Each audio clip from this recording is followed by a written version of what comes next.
What's up, gang? Why am I wearing a mask, you might ask? Well, one, because everybody should be, but two, because I was accidentally exposed to COVID, possibly, and while I wait for test results to come back, quarantined. Don't want to get my roommates or my girlfriend sick. Woo!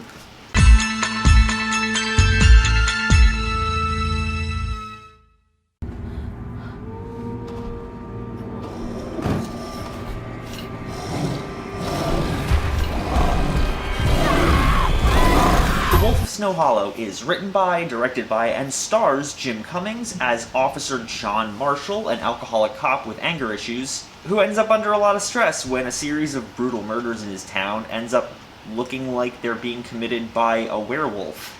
This is a weird one, y'all. It's been playing at several festivals over the past year that I've been attending, and I just have not had the interest in seeing it. I feel like with werewolf movies, it's like, if you've seen one, you've seen them all. And I'm thrilled to say that I was wrong in that assumption, and I was stupid in writing this movie off, because not only is The Wolf of Snow Hollow a wholly unique, bizarre experience, but it's one that I really enjoyed.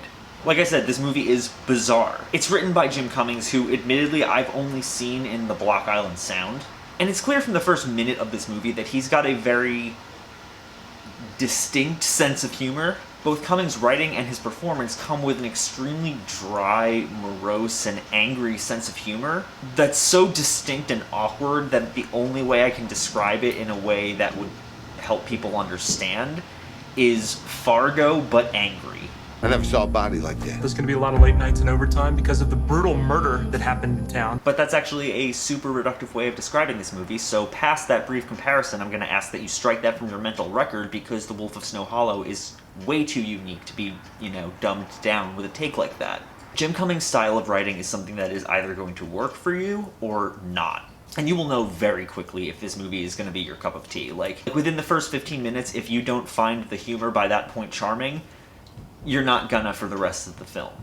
But his dry, awkward, depersonalized delivery of most of his lines is something that I found hilarious. And the dry monotone is occasionally punctuated by these wild, over-the-top freakouts that happen more and more as John gets more stressed. See, John is a fucking asshole.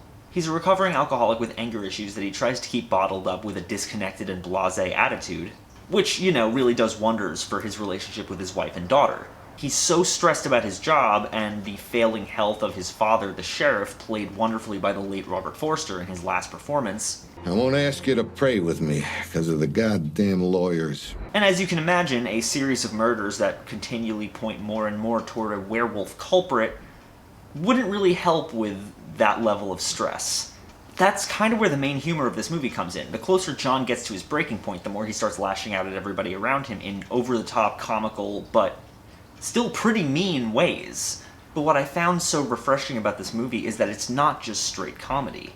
It's funny, but it never sacrifices scares or emotion or feels tonally imbalanced. The tense sequences are incredibly tense, and there are scenes when characters are dealing with the murderer that are shot like a Fincher film. They are shot like Zodiac. The scene in this film that takes place in a diner where a woman meets the killer briefly, you can't tell me that scene is not inspired directly from Zodiac.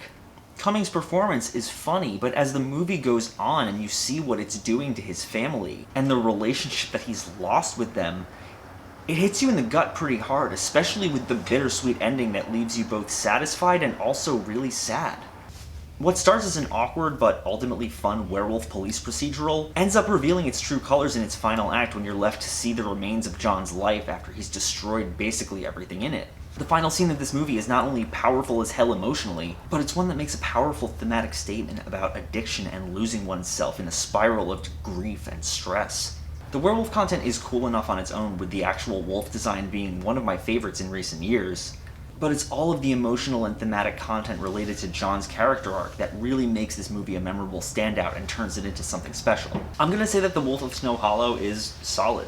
For me, personally, I absolutely adored it, but I recognize that Cummings' style and humor is not something that's gonna resonate with everybody, And I think you'll have a good idea about whether or not this movie is for you in the first like 10 to 15 minutes. And for those of you who aren't sure on the humor by that point and aren't sure if you want to stick with it, trust me on this, from this boy's lips to your ear, stick with it. It's awesome. I really, really loved it, and I would strongly recommend checking it out. It's a really good Christmas movie, too, so if you're looking to get into the holiday spirit, that's a good way to do it. As always, guys, thank you so much for watching. If you like this channel and you want to see more, click down there, like, comment, subscribe. There's a Patreon link down in the description if you want to donate to this channel, help us grow, make new, better quality content for you all to enjoy. You could be like any of these cool people right here. I would really appreciate it. We have a Discord tier that lets you get access to our monthly movie watches, where we all get in our Discord and get in voice chat and sit and watch a movie together. The movie is kind of random. I generally pick it on the day, if not a couple days before.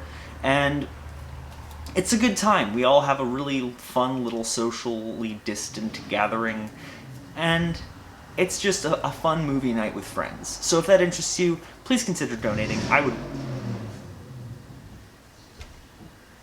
Please consider donating. I would really appreciate it, but even if you don't, thank you so much for watching anyway, and I will see you all very soon. How about we start acting like one?